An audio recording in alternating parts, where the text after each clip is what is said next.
takeaway and early warning signs when it comes to enterprise use of generative AI. Shri, it's great to have you with us. Welcome to Trade Talks. Thank you for having me, Jill. You got it. Tell me about experience working with AI and how the company is using this technology to help its customers and the consumers at large.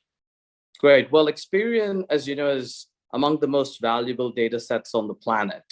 And over decades now, we've been using that data to create better outcomes for businesses and consumers. We see AI more broadly, but particularly generative AI, as being a key vehicle in amplifying the impact of that data and getting better outcomes for our businesses and consumers.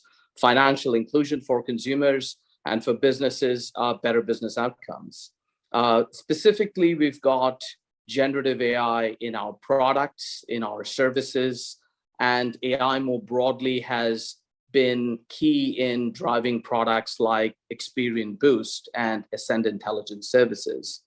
Experian Boost, for example, is a product where as a consumer, you can go in and supply additional information like your activity in paying off utility bills, and it helps you improve your credit score and helps you get access to financial credit, which you wouldn't have with traditional methods.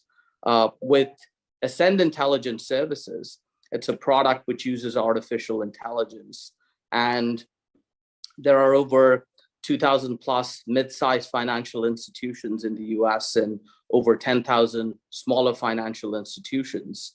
And we would like to put the power of artificial intelligence in their hands as they think about lending. And so Ascend Intelligence Services allows us to bring the capabilities which only the top few banks have available and brings them in to those 2,000 and 10,000 financial institutions. What is the most promising takeaway you are seeing companies embrace when it comes to the use of generative AI? What I'm most excited about with generative AI is the power to unlock grassroots innovation and how it democratizes innovation, not just with the technical folks, but also non-technical folks.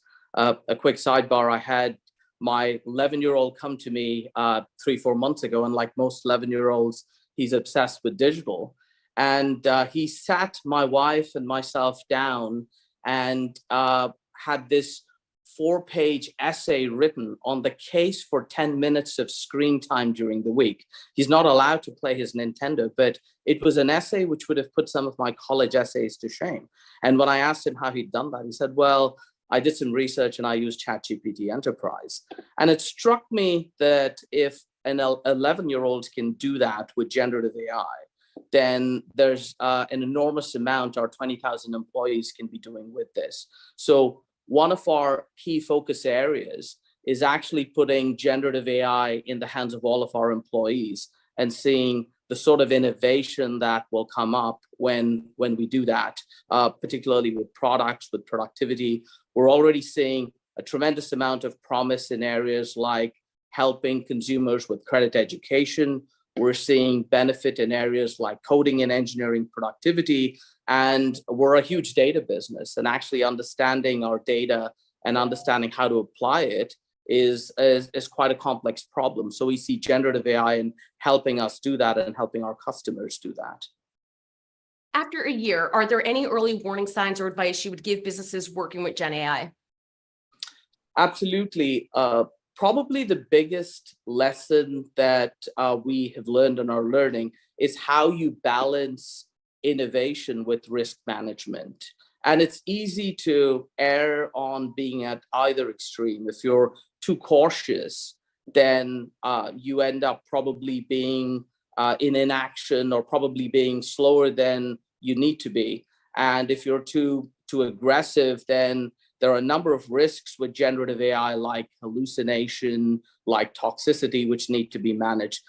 So 3 pieces of advice I would give companies as they think about drawing that balance. First, promote active dialogue between various functions, particularly your risk management functions, your technologists and your AI folks. There's a number of benefits to that, and they start to learn from each other.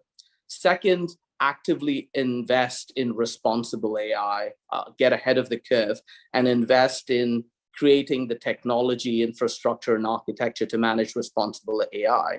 And third, I would say, be laser focused on working backwards from business outcomes. There's a lot of innovation or work that can happen which is driven by infatuation and concepts which ultimately may not drive business value. Be laser focused on the areas of business value that make sense. Those are the three things I would say have bubbled to the surface as lessons we would learn and take away and continue to apply. And those are all great points that you bring up. And I think the key to this is there's always going to be balancing the priorities of, the business, the revenue, the product teams versus the security teams. And of course, you have to think about the ethics behind it. And the use of generative AI does raise some ethical issues regarding proprietary information. So how is Experian navigating these issues with its team members? As you know, for Experian, this is a huge priority for us. Our brand, our fabric is built on the trust we've built with consumers over decades. And we're making a number of investments in continuing to manage our data in a secure and safe way. There's a few areas that it's worth calling out. One, we've established a global AI risk council.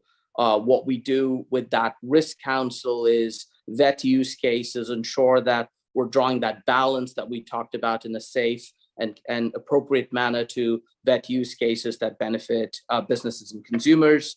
The second thing we've done is we've made some deliberate and intentional investments in technology and security, which allow us to accelerate and bring use cases to the forefront via platform.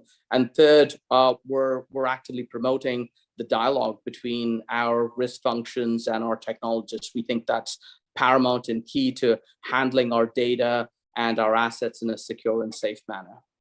All right, Shri, we appreciate the insight. Thanks for joining us on Trade Talks. I'm Jill Malandrino, Global Markets Reporter at Nasdaq. Thank you very much, Jill.